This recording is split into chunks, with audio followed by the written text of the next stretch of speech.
Olá, eu sou Antônio Carlos Souza, Tom, sou psiquiatra clínico e sou psicodramatista.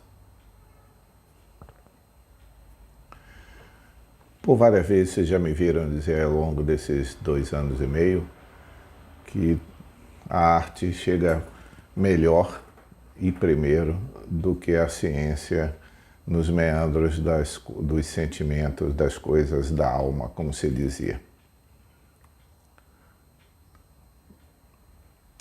Há duas músicas, aliás 3 músicas da MPB que tocam num determinado assunto, que é o luto, que é o que eu vou tratar aqui agora, de formas complementares. É uma música antiga de Cartola, que diz: quem me vê sorrindo, pensa que estou alegre. Meu pranto é por consolação. Eu posso me conter para que ninguém perceba o pranto do meu coração. A outra é de Nelson Cavaquinho, com Guilherme Brito e Alcides Caminha, que é: tire o seu sorriso do caminho, que eu quero passar com a minha dor. É como se fosse a imagem espelho uma da outra, a de Cartola e a de Nelson Cavaquinho. Cartola dizendo que as pessoas olhando para ele com um semblante alegre, apenas porque ele está escondendo para que ninguém perceba o pranto do coração. E a música de Nelson Cavaquinho e Guilherme Brito, ao contrário, pedindo para as pessoas tirarem a alegria de perto dele, porque ele quer passar com a sua dor. E a terceira música é de Alceu Valença, chamada Na Primeira Manhã, que ele diz que na primeira manhã em que te perdi, acordei mais cansado do que sozinho. 3 poetas populares, 3 compositores populares, mas que sabem traduzir em palavras o sentimento de perda. Alceu Valença chama a atenção para a repercussão física da perda, o luto físico, a exaustão depois de uma perda. Na primeira manhã que te perdi, acordei mais cansado do que sozinho. Cartola fala de uma maneira de lidar com a dor, que é colocando uma máscara, um sorriso de alegria, para que ninguém perceba a dor interna. E a música de Nelson Cavaquinho, o oposto, pedindo para as pessoas tirarem a alegria de perto dele, para que ele pudesse vivenciar a sua dor. Essa semana passada, como sempre acontece em consultório de psiquiatra, atendi pessoa que tinha tido uma perda, uma morte de um cônjuge, e que ela tinha que lidar com isso. E quando ela chega ao consultório, ela já chega medicada com um tranquilizante e um antidepressivo. E é esse o ponto que eu quero me referir.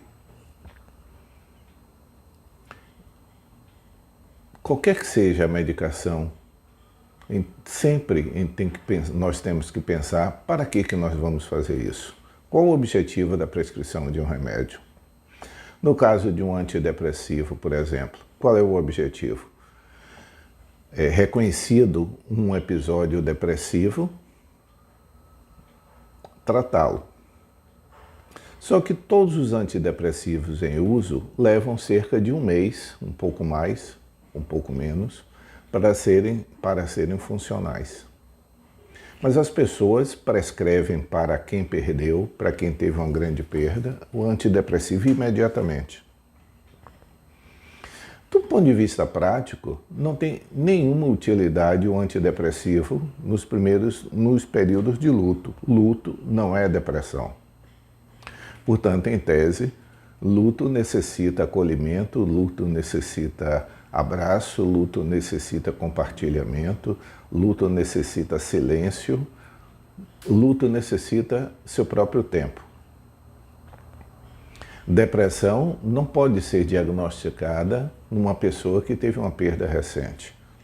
Por isso que, regra geral, a existe um conceito de que nós só podemos julgar como depressão depois de passado algum tempo de uma perda e que consistentemente a pessoa não retornou aos seus padrões habituais. Luto é a consequência da perda, se quem construiu um vínculo, ao perdê-lo, sofre. O sofrimento pela perda, pelo rompimento de um vínculo, é sinal de que houve vínculo. Só quem não vai sofrer por perda de vínculo é quem nunca construiu vínculo. Portanto, o sentimento de perda, que é o luto, o sentimento de pesar, que é o luto, diante dessa perda, corresponde à imagem negativa do quanto foi importante para a pessoa aquele vínculo até então. Portanto, o luto, em tese, não é uma patologia, não é algo a ser tratado. Dá-se um antidepressivo a uma pessoa vivenciando um luto nos primeiros dias, só teria uma possibilidade, que foi o que aconteceu inclusive com essa pessoa com quem que eu estive. É que se essa pessoa tem um histórico sugestivo de depressão, o luto pode ser um disparador para o desencadear de uma depressão a posteriori, iniciar-se como luto e enveredar para a depressão. E aí, nesse caso, começar a usar o antidepressivo precocemente é para vencer o período, que é o período de latência do efeito dele, de demora para o surgimento do efeito, cerca de um mês, que é exatamente o período em que o luto vai ser percorrido, que a pessoa já haja cumprido aquele período, se porventura estiver evoluindo, estiver caminhando para um quadro depressivo, ela já está medicada. Essa seria a única indicação sensata para o uso de antidepressivo em luto. A mesma coisa é o tranquilizante. Não há como você dar a alguém um remédio que vai apagar a vivência da perda. E o luto é algo que necessita ir-se até o fundo do poço para voltar. Um luto a meio pau, vamos dizer assim, como parodiando o exercício das bandeiras, né? Que ficam totalmente arriadas ou meio pau como sinal de pesar.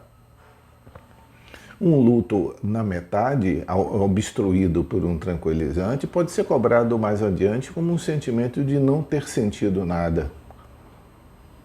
Portanto, quando nós pensamos em luto, nós estamos reconhecendo que é um sentimento absolutamente normal a uma pessoa que haja construído um vínculo. Esse luto pode ser diante de uma relação profissional, diante de uma relação amorosa, diante de um objeto, de um animal, mas não importa. A ligação vincular que haja sido estabelecida, ao ser rompida bruscamente, ela vai se traduzir por um sentimento de falta. As formas de reagir nós já vimos em 3 dessas músicas. Uma é a reação física de exaustão, que ao seu Valença se refere, acordei mais cansado que sozinho.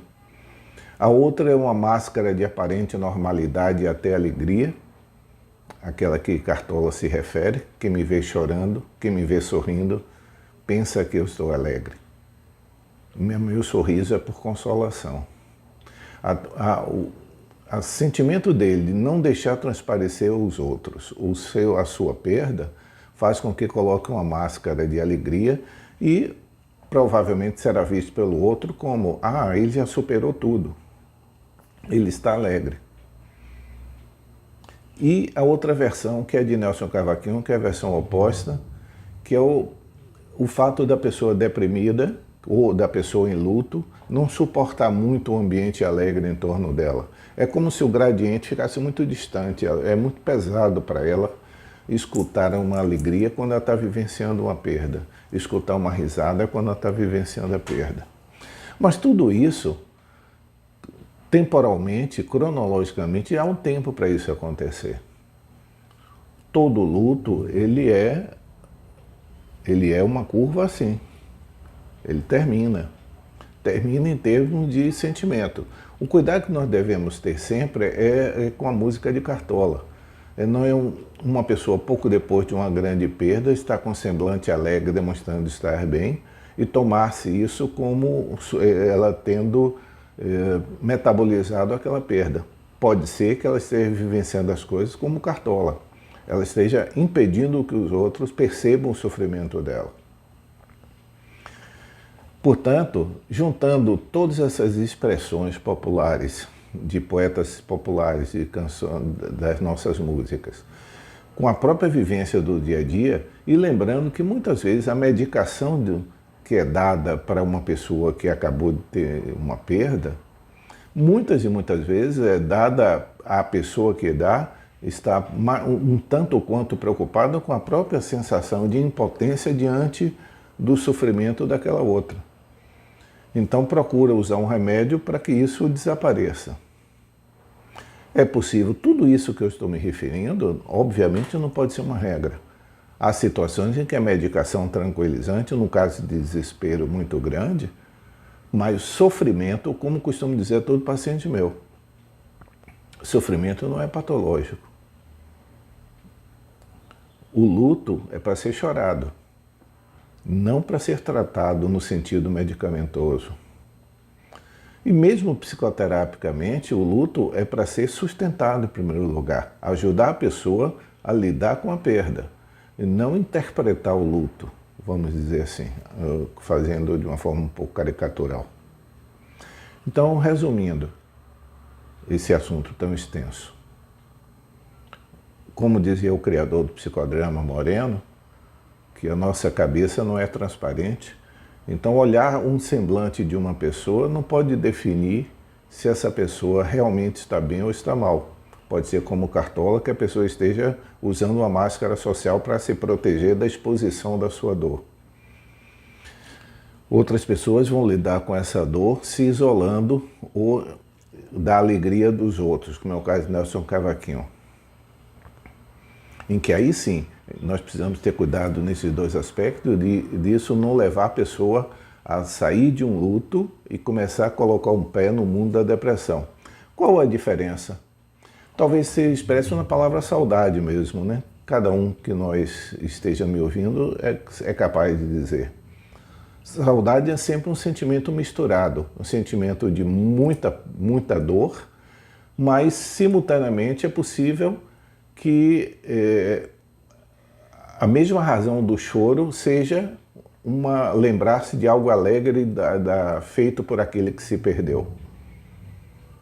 Lembra-se com sorriso e sente-se como tristeza. Essa mistura de dor, mas também com algo de bom, que seria a saudade, né? Totalmente diferente do verbo inglês to miss, que tem o sentido só da perda, não tem o sentido de que a perda, a memória também nos resgata o vínculo não se perde com a memória. Em inglês não tem forma, não tem outro lado que a língua portuguesa tem. É que as perdas também podem ser vivenciadas de uma forma mista.